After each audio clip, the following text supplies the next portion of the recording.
수십 년 전에 문을 연 주요 납골당들이 유골 봉안 시한이 도래돼서 조상님들이 대이주를 해야 할 상황에 처해졌다는 보도가 나왔습니다. 함께 보시죠.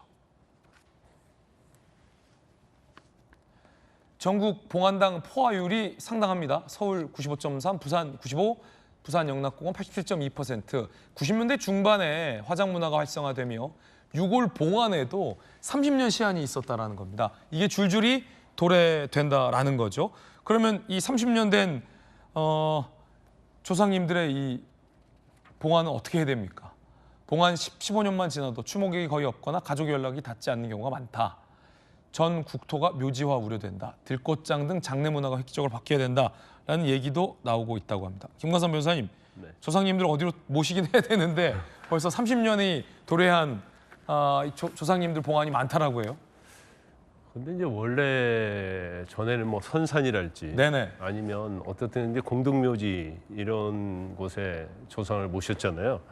그런데 지금 뭐 잘못하게 뭐 계속 이대로 되면 대한민국 전국이 묘지화되는 게 아니냐. 이제 그래서 여러 가지 이제 문제점이 있었고 그러다가 추모공원이랄지 그다음에 이제 화장 문화가 우리가 많이 발달했잖아요. 그런지 한 90% 이상이 화장을 한다고 그럽니다.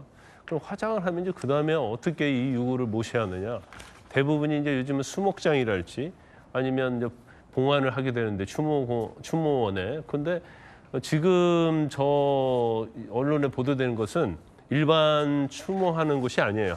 납골당이 아니고 이제 그 단체, 그러니까 기관, 그러니까 자치단체랄지 아니면 이제 국가에서 운영하는 데거든요.